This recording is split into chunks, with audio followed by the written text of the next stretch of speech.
capítulo 5, vou ler um versículo, 5:16.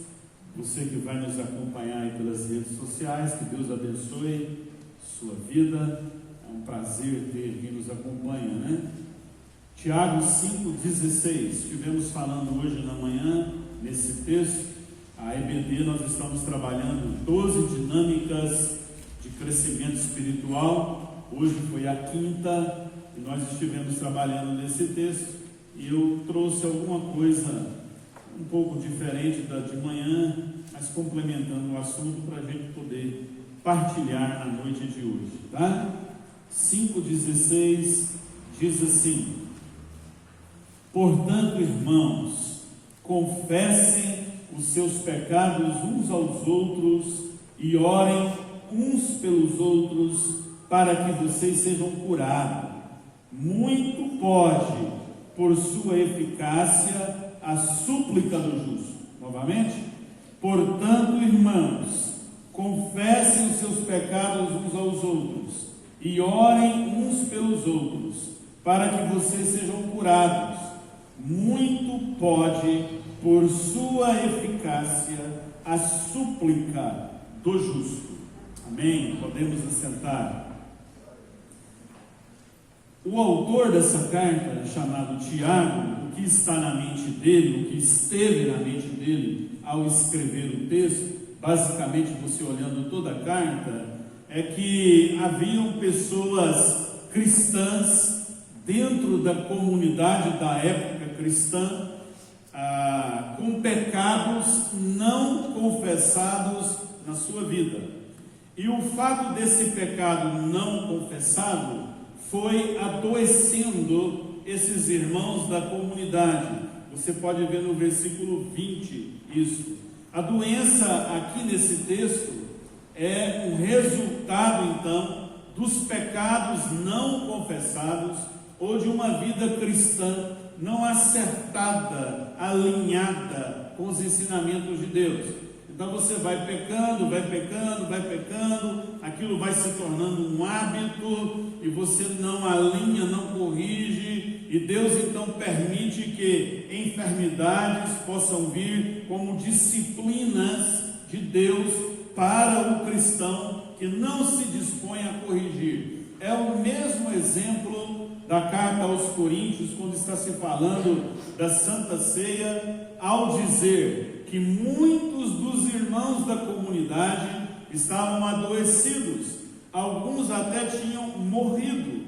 Nada mudou do Novo Testamento para cá, e a gente acredita que quando um cristão salvo anda habitualmente em um pecado que não é confessado, e que isso vai se tornando uma fortaleza que o vai prendendo e prejudicando na comunhão cristã, na comunhão com Deus, o Senhor Deus disciplina. Ele pode enviar enfermidades e Ele pode até tirar a vida física como juízo temporal para que haja conserto no meio da igreja e no meio da comunidade. Isso é claro em 1 Coríntios, isso é claro aqui em Tiago, e portanto, quando Tiago está dizendo que a oração da fé o salvará, essa salvação não é a salvação da alma, essa salvação é a salvação do juízo temporal de Deus, mediante uma situação ruim. Então, às vezes a gente tem isso, nós nunca podemos dar uma de detetive para tentar descobrir qual a causa das enfermidades de pessoas. Nós temos as enfermidades que vêm decorrentes de um mundo decaído. Vivemos num mundo decaído e estamos sujeitos a várias enfermidades e à morte. Mas nós temos enfermidades que vêm também colocada por espíritos malignos, onde demônios colocam setas de enfermidade e as pessoas adoecem. Também temos a enfermidade muitas vezes causada por nós, numa aprendizagem que a gente toma comportamentos errados, muito com a alimentação, o jeito de viver, e aquilo vai trazer enfermidades para a gente. Também aqui no texto, o fato de você não confessar pecado e andar com a vida não alinhada diante de Deus, e você sabe que o que está fazendo é errado e não conserta, isso pode causar enfermidade espiritual ou física, como disciplina de Deus sobre a nossa vida. Um juízo temporal que nada tem a ver com salvação, mas tem a ver com disciplina de Deus na vida do crente.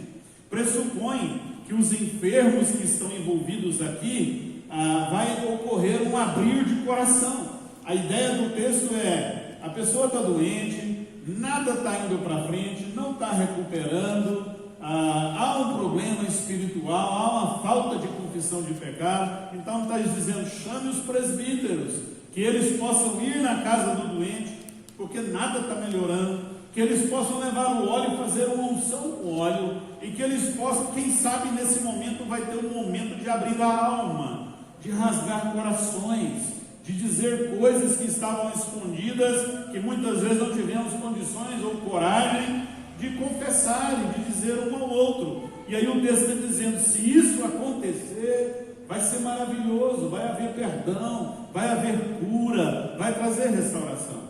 O texto usa a unção com óleo, que podem trazer duas ideias no texto. A gente tem um caráter prático, porque no mundo antigo usava-se óleo como remédio.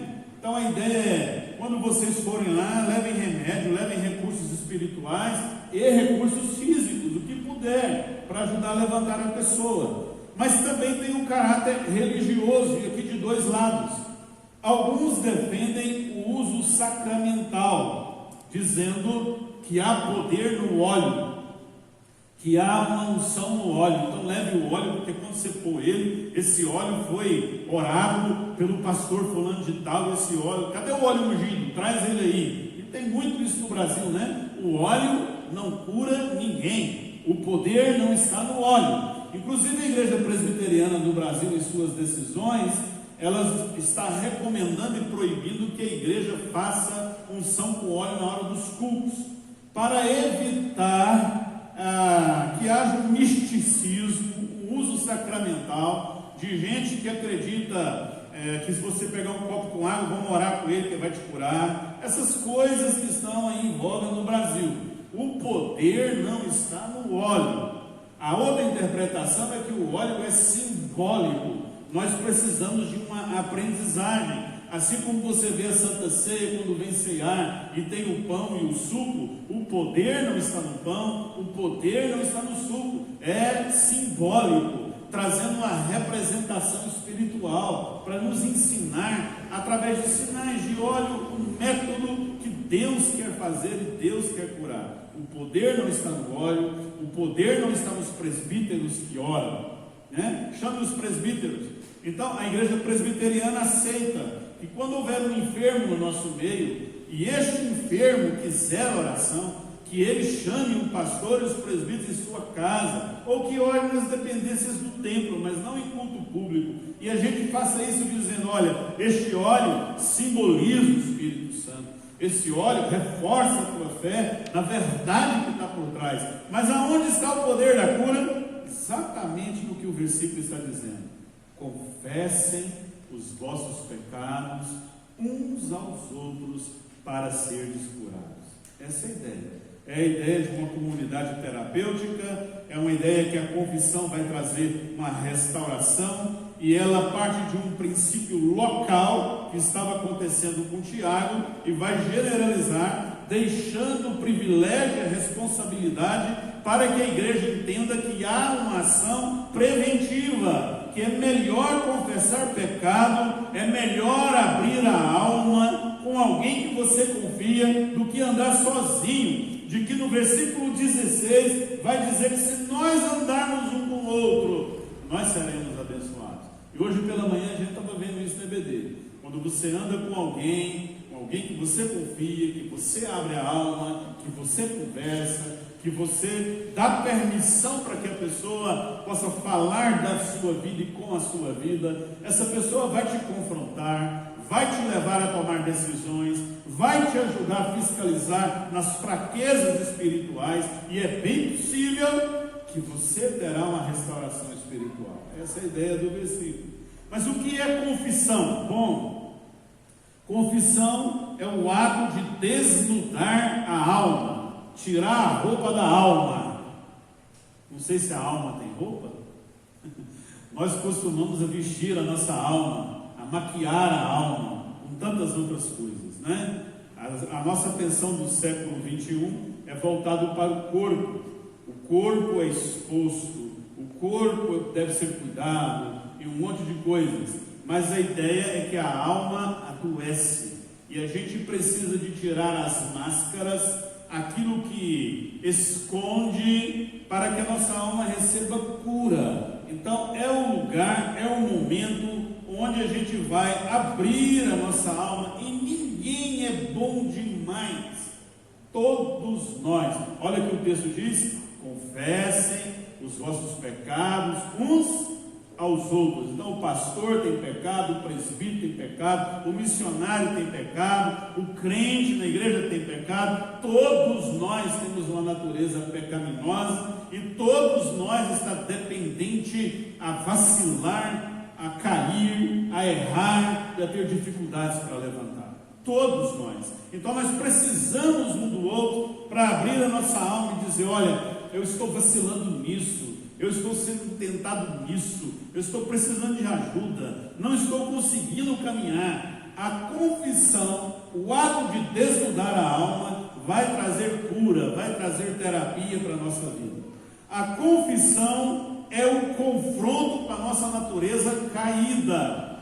Hoje falamos, a maioria das nossas confissões de pecado, se é que tem, quando tem, porque nem em culto público se gasta muito tempo para isso, mas nós concentramos sobre atos comportamentais, ou aquilo que fazemos. Mas a ideia do texto não é apenas o que fazemos, é o que somos. Todos nós temos um veneno de cascavel na nossa alma. Todos nós temos uma natureza caída. O ser humano não é bom, o ser humano é mau, o ser humano é tendencioso a errar. Então a gente precisa reconhecer de que, se deixar, se o Espírito Santo hoje dissesse para nós: por um dia eu não vou dar assistência à sua vida, ou à minha vida, eu vou virar as costas para você. O que os irmãos acham que aconteceria nesse dia? Caminharíamos mais com Deus ou caminharíamos mais com a nossa natureza decaída? Estaríamos totalmente aprisionados, sem a assistência do Espírito de Deus. Então nós pecamos porque somos pecadores.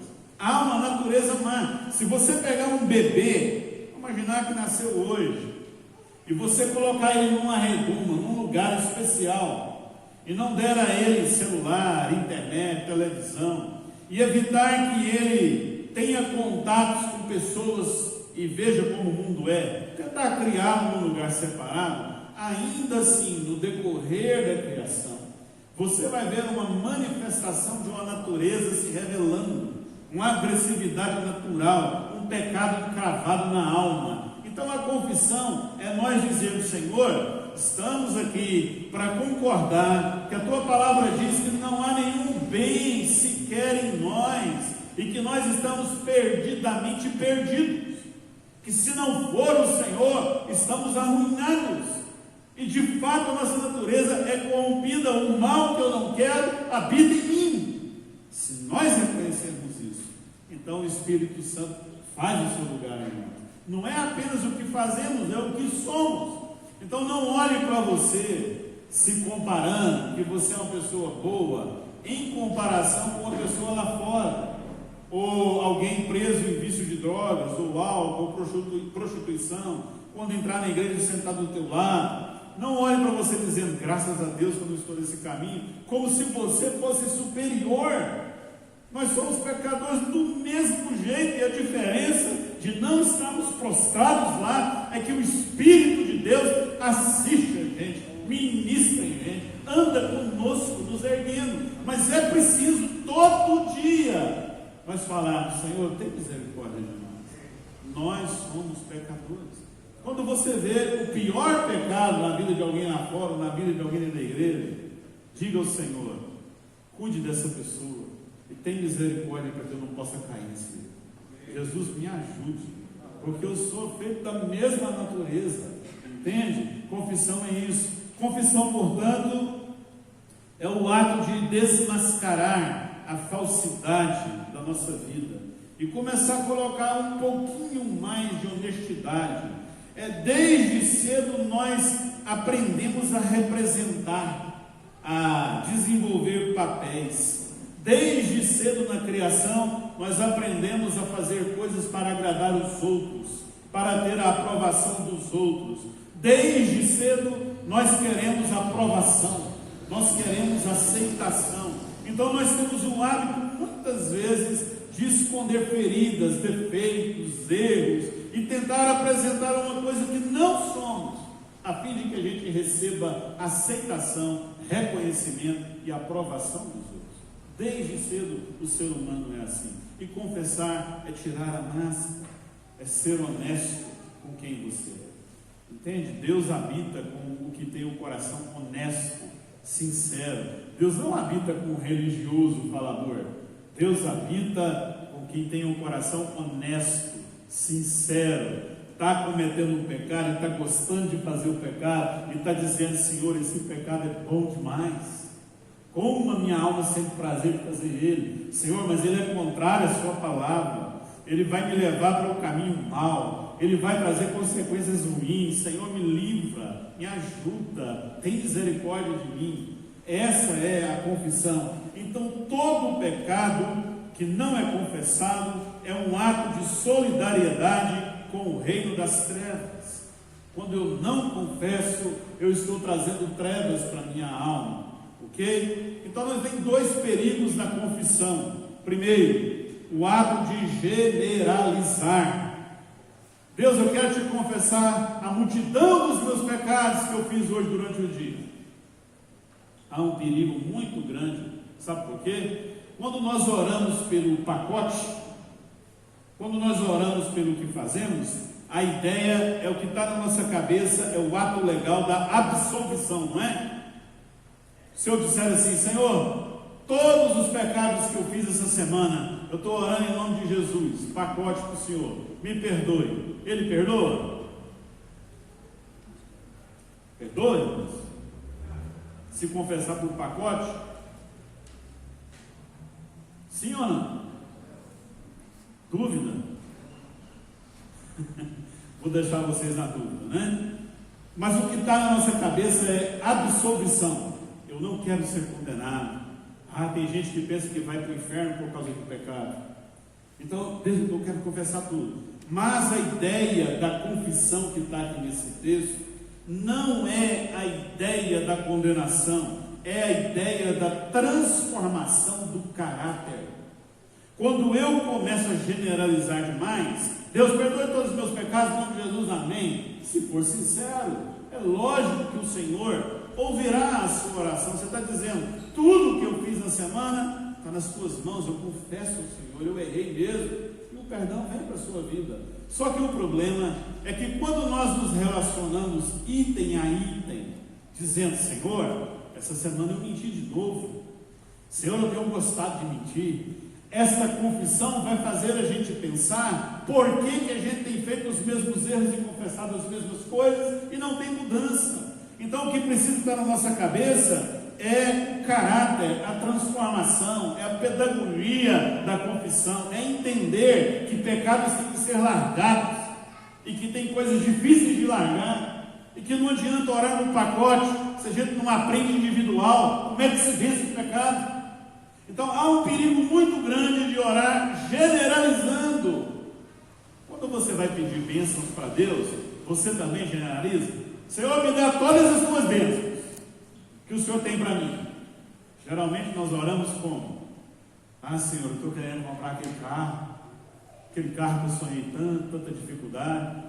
Senhor, a Helena está doente, está precisando da tua ajuda, da tua cura. Não é assim. Na bênção nós detalhamos, na confissão de pecado nós colocamos no pacote. E a ideia que está no texto é: eu preciso aprender quais são os pecados que têm prendido a minha alma, que tem feito eu cair novamente nos mesmos erros. Quais são os gatilhos que se disparam, e que a hora que eu vejo eu já caí naquele erro que eu não queria cair. E essa é a ideia então. O segundo erro é a transferência. O ser humano desde Adão transfere os seus erros. E nós temos uma prática no Brasil de transferir os nossos erros e a nossa responsabilidade aos demônios, aos reinos das trevas. Satanás já tem muita culpa e merece mais culpa ainda pelos erros dele. Mas nós costumamos dizer: o fulano está preso na bebida alcoólica pelo demônio Zé Pilintra. Vamos orar expulsando o demônio Zé Pilintra. Fazemos uma campanha, oramos, determinamos que ele saia. Ele saiu, pronto, fulano está curado. Então o demônio é o responsável pelo pecado, não é? Fulano está preso na sexualidade da prostituição. Vamos expulsar o demônio da pombogira.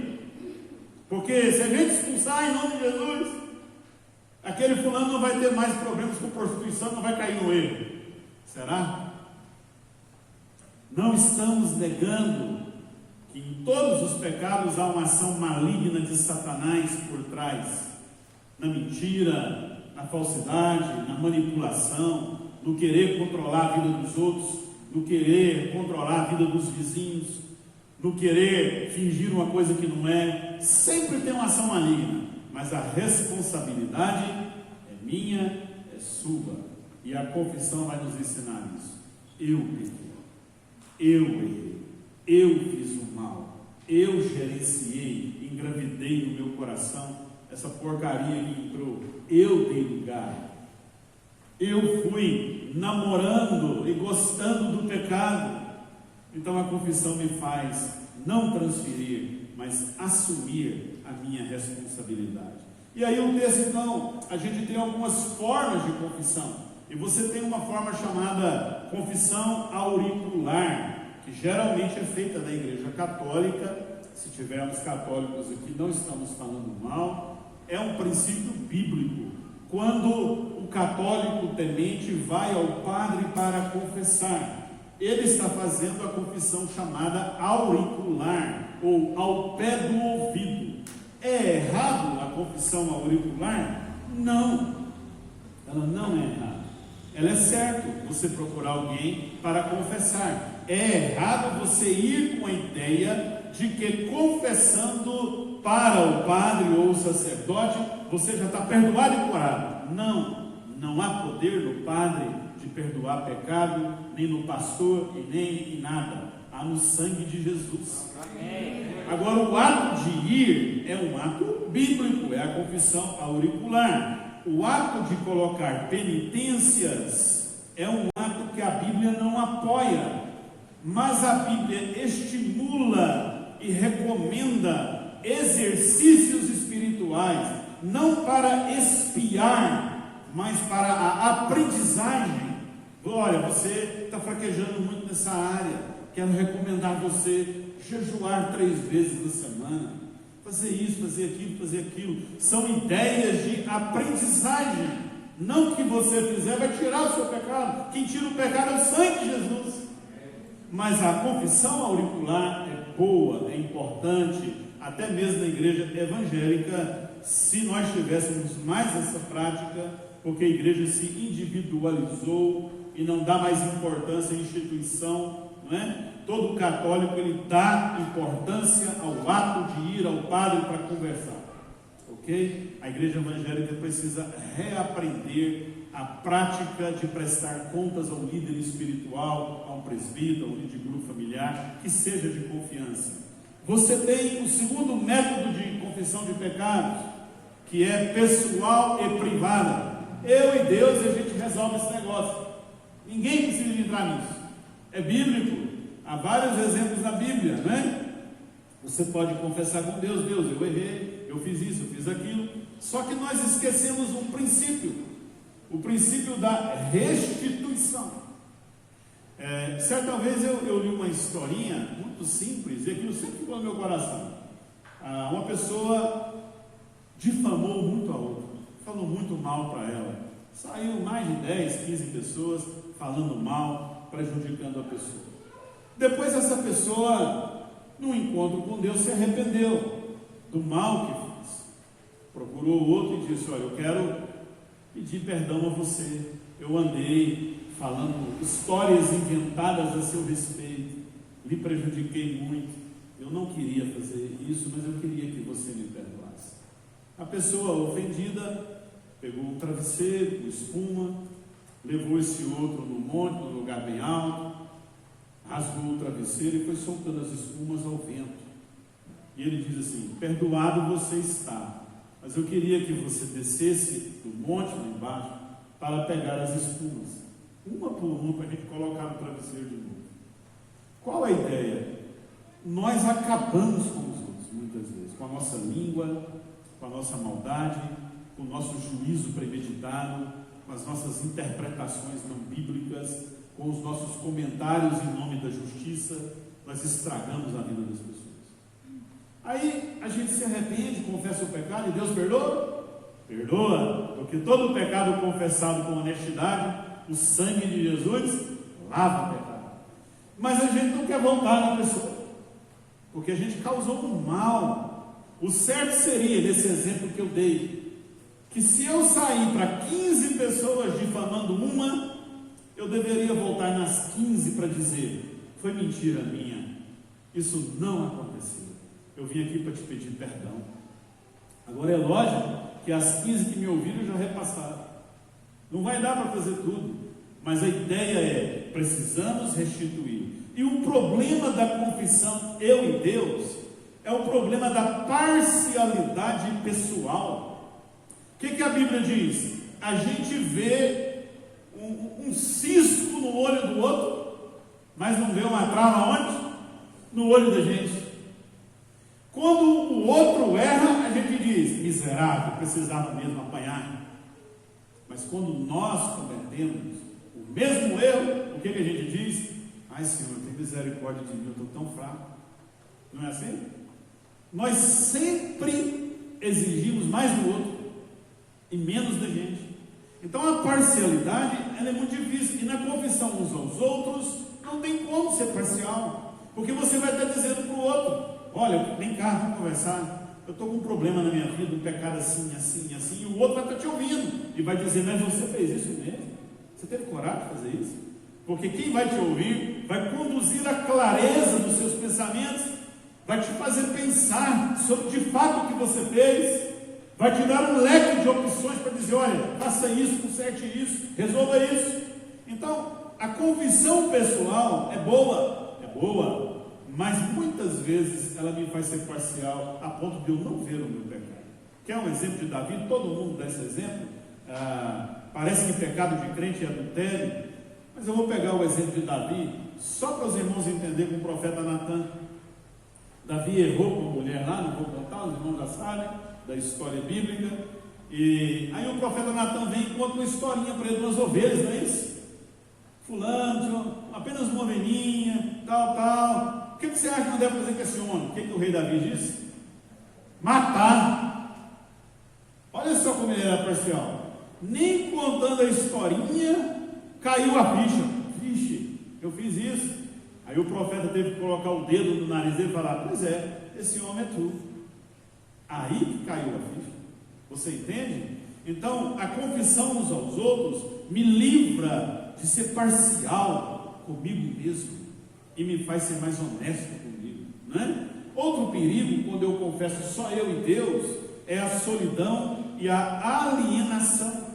Muitas vezes você costuma viver só, alienado.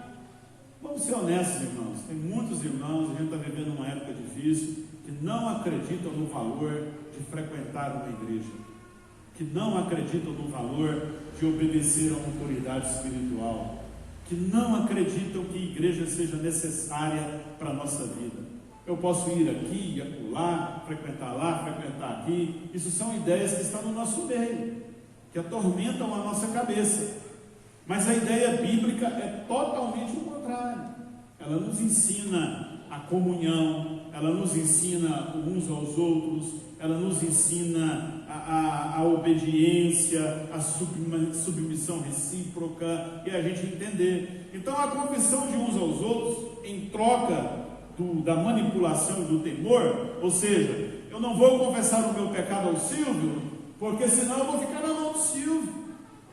E aí, como é que vai fazer? Qualquer coisinha que eu fizer e quiser me chantagear, vai dizer para os outros. Então, com medo disso, dele manipular a minha vida, ou com medo de que os outros saibam o que está acontecendo comigo, então eu prefiro ser um túmulo fechado e viver a minha vida. Só que túmulo fechado apodrece. A nossa vida vai se decompondo com pecados que não se resolvem. E aí, depois que apodreceu, acabou. Para você levantar de novo é difícil.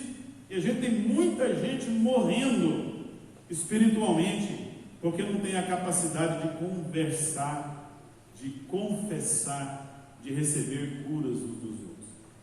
É bíblico. Nós teríamos menos consultórios psicológicos se tivéssemos uma igreja que praticasse o que esse versículo está dizendo. Gente para ouvir o outro. Vivemos uma época que todo mundo gosta de falar, mas não gostamos de ouvir. Há tanta necessidade para ouvir. Às vezes a gente ouve só gemendo, só a alma chorando. Tem tanta gente precisando de que a gente chegue na alma e chegue no coração dela. E muitas vezes nós precisamos de carne e osso. Hoje eu perguntei na escola dominical o que era mais fácil. Para você que não veio, não está aqui, para você que veio, vou repetir novamente. Um novo convertido ou um crente velho, que há muito tempo já é convertido e está na igreja, qual é mais fácil? Ou o que é mais difícil para os dois confessar pecados uns aos outros? O que os irmãos acham que é mais difícil? O novo convertido ou o crente antigo dentro da igreja? O crente antigo. Porque o crente antigo vai viciando. Quando o novo convertido entra na igreja, ele entra amando, ele entra querendo descer a Avenida Brasil, pregando a todo mundo, falando de Jesus, contando as experiências. Ele entra, nossa, porque as escrituras, aquele fogo brilha no olhar dele, ele está apaixonado. Aí o crente antigo está lá assim, Aí se deixar, ele bate a mão no ombro e fala assim, vai passar, isso passa. Porque o crente antigo vai viciando nos erros que tem dentro da igreja, que não devia viciar. Nós deveríamos aprender com quem chega. De repente alguém chegou, está muito animado para orar. Aí eu olho para a minha vida e digo, eu estou tão enferrujado para orar, eu vou colar nesse irmão. Porque ele ora com tanta alegria, está tão apaixonado por Deus, eu estou precisando de orar. Então a confissão, ela vai trazer essas coisas para nós, não é? E na segunda carta aos Coríntios, capítulo 3, 17 e 18, temos o exemplo de Moisés, que vai dizer, onde há o Espírito de Deus, aí a liberdade. Liberdade para a gente ser quem a gente é. Irmãos, eu vou falar algo para os irmãos, não é, como eu digo, não é novo, não é novidade, todo mundo sabe, mas quando a gente fala, todo mundo fica com raiva. Ou as pessoas, nossa, mas igreja é desse jeito? Se tem um lugar que tem mentira, falsidade, coisas escondidas, é dentro da igreja.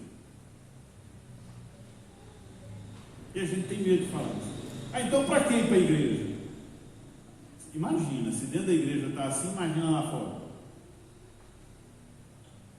É mentira, são motivações egoístas, escondidas, são manipulações, a gente mente com o nome de Deus, mente com orações, a gente vai entrando num ciclo vicioso e vai entrando numa casca que, se deixar, a religião leva a gente para o inferno. A religião não devia levar a gente para o inferno. A religião pura e verdadeira deveria funcionar na igreja. Mas apesar disso, nós estamos na igreja porque a igreja é a ideia de Deus. Não é ideia minha, não é ideia sua. Deus não erra no que faz. Mas a gente coopera com Ele, e cooperando a gente erra no que Ele faz.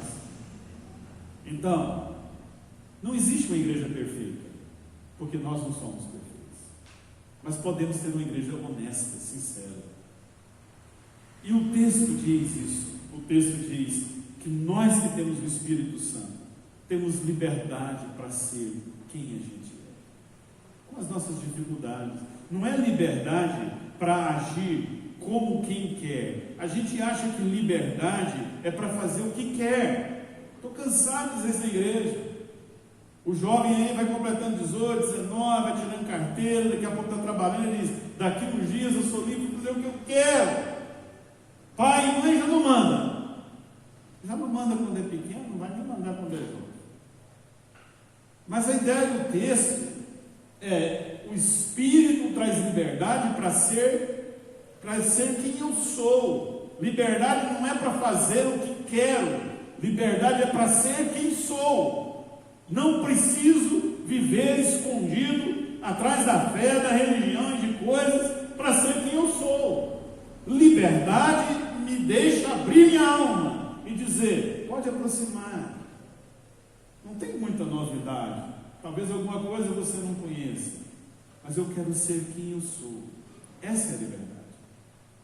Nós não somos super espirituais, nós não somos bons demais. Nós somos pecadores que foram alcançados pela graça de Deus. E temos caminhado, tentando ser melhor. Acho engraçado, hoje eu estava conversando com a pessoa, ela está aqui, estava lá em casa, e ela diz assim: fulano falou assim que não vai na igreja Shekinah por causa do pastor da igreja Shekinah. Ai. Não vem na igreja por causa do pastor. Graças a Deus, né, por um lado. O pastor da igreja Shekinah, gente, é pecador demais. Para começar, não merecia nem ser pastor. Miserável, cara safado, que precisa da graça de Deus, que está tentando acertar. Mas quando eu digo: eu não vou na igreja por causa do fulano, isso já é uma máscara tão grande na minha alma que me impede de ver o meu problema. Eu não vou na igreja por causa do fulano, então eu tiro o fulano, o meu problema está resolvido. Olha só a transferência. O meu problema e o meu mal é o pastor que está lá. Qual o problema? Que dia que foi que alguém expulsou alguém dessa igreja? Que dia que foi que o pastor tirou alguém dessa igreja e disse: vai embora, somos daqui? Que dia que foi isso? A confissão me faz ser quem eu sou, ver os meus defeitos. Sabe, eu não vou naquela igreja, talvez por causa da vergonha do meu pecado. Eu não vou naquela igreja, talvez porque o pastor me confrontou com o meu erro grotesco e eu não quero abrir mão do meu pecado. E aí ele não negocia, não quer aceitar. Ele diz que me ama, mas tem que andar no caminho certo. Então eu não vou lá. Para tirar o... Seria mais honesto a gente dizer assim, né? Eu não compactuo com as ideias dele. Eu queria alguém mais liberal, eu queria alguém mais chegado. Tudo bem. Mas nós precisamos aprender o que é ter liberdade. Se você que está aqui congregando comigo, quiser um dia marcar para conversar, pastor, eu quero conversar com o senhor. Se você nem gostar de mim, você pode falar isso para mim. Olha, pastor, sei lá, não gosto do senhor. É mesmo, irmão? Por que você não gosta de mim? Você acha que eu vou ficar com raiva de você? Vou brigar com você? Vou marcar você? Vou pregar carapuça para você? Eu vou tentar orar por você e tentar melhorar no que eu posso. E dizer: se eu puder melhorar, eu vou andar com todos. Vou andar com todos. Jesus andava com todos, não é? Então nós temos que aprender a andar com todo mundo, independente do que vive, do que é. Mas o bom da igreja é que quando o Espírito Santo se manifesta, que quando a gente confessa um para o outro, acaba a autojustificação. Eu paro de me justificar, porque os pecados da gente vão sendo manifestos. Irmãos, tem 25 anos que eu pastorei a igreja. Os irmãos sabem quais são os meus pecados? Muitos dá para saber. Você está aqui me vendo direto, convivendo comigo. Não tem como eu chegar e dizer: eu não sou assim, gente. Você está me vendo. Então, quando nós andamos um com o outro, temos a liberdade de abrir a alma, de dizer: eu estou precisando de ajuda, estou precisando de socorro, eu sou orgulhoso nisso, me ajuda a resolver essa coisa, vamos andar junto. É assim que o texto traz. Nós não precisamos tentar colocar uma imagem que a gente não é. E a confissão faz a gente abrir a alma. Sabe que tem muita gente tentando confessar ou passar uma imagem que não é, com tantas outras desculpas e tantas outras coisas. Você pode ser quem você é na presença do Espírito de Deus na igreja. Você foi chamado para ser quem você é. Eu fico triste quando alguém nomeia as pessoas, sabe? A gente diz, fulano é um mentiroso, fulano é isso. Não é um mentiroso, está se comportando, abrindo espaço para mentira, e tem sido derrotado na mentira. Ele não é um mentiroso. Ah, fulano é isso, fulano é aquilo. A gente tinha que parar de dominar as pessoas. A gente tinha que ver as pessoas com possibilidade de mudança. É possível mudar. É possível ser resgatado pela presença e pelo poder de Deus. A confissão um ao outro vai antecipar o juízo final. Porque diz na Bíblia que no último dia, todos nós estaremos frente a frente com o Pai. E a presença dele vai iluminar toda a nossa alma, que a presença dele vai trazer um clipe na nossa mente, e a gente vai ver tudo que a gente fez na vida. Não precisa nem de falar. Só ele chegar perto, a luz inacessível de Deus vai iluminar os porões da nossa alma, e a gente vai ver tudo que a gente já passou. E se você for convertido, a gente vai dizer assim: ô Senhor, só o Senhor para me salvar mesmo, que nenhum outro ser humano poderia me salvar. Nem eu me salvaria, me conhecendo como eu conheci. A luz de Deus há de revelar quem nós somos. Então, eu quero concluir dizendo que quando eu tenho alguém de confiança para andar junto e abrir a minha alma, quebrar o meu orgulho e me submeter a Ele para que Ele me ajude com disciplinas espirituais, eu vou receber cura para a minha alma, eu vou receber cura para a minha vida. E é isso que é importante, sermos curados, sermos restaurados, andarmos bem todo dia. Quem é inteligente vai aprender sempre a perdoar e a não odiar, porque só sofre quem odeia, mas quem perdoa caminha sempre. Confessa o seu pecado, ou você não tem pecado? Eu até disse esses dias aqui numa reunião de oração, e não é brincadeira não, é sério. A Zenai estava coordenando a reunião de oração, e em um dado momento ela diz assim: nós vamos ter uns 10 minutos para confessar pecado. Aí eu fui para um canto, ajoelhei, Senhor, traz aí os meus pecados. Os irmãos acreditam que eu fiquei 10 minutos, não achei nenhum. Aí eu fiquei assim, aí eu falei assim: para aí, velho, 10 minutos, mas que pecado que eu tenho? Aí eu comecei a ficar: não tem pecado, né? Que pecado? Porque a gente pensa nos pecados mais sujos que tem, comportamentais, né? Olha o fulano todo daquele jeito.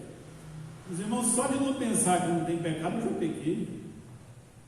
Então tome cuidado para que as trevas não te engulam. Tome cuidado para não ser solidário com o mal. Confesse o seu pecado. Sabe quando alguém chega de viagem, estava de férias, não sei se você já passou por isso, aí ele chega animado, contando aquela alegria, aquela euforia, todas as festas que ele passou, como é que foi, onde ele estava, onde ele andou. Aí às vezes você fica ouvindo essa miséria. Eu que estou aqui trabalhando, não tenho essas férias. Dá uma inveja, né? Alguns falam assim: inveja santa. Você já viu inveja santa? Parece que ele dá um ciúme da pessoa, não é? É hora a gente ver o pecado da gente, dizer: Senhor, tem misericórdia, a gente peca demais. Se o Senhor não agir na nossa vida, meu Deus.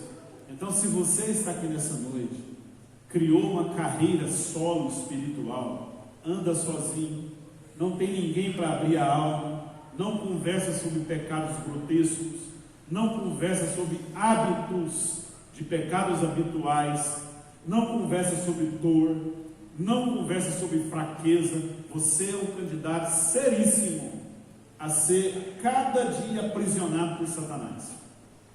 Porque o texto é claro: confessemos os nossos pecados uns aos outros para sermos curados. Esse é o método. Façamos nós ou não, a resposta a gente vai ter de Deus. Feche seus olhos, vamos orar.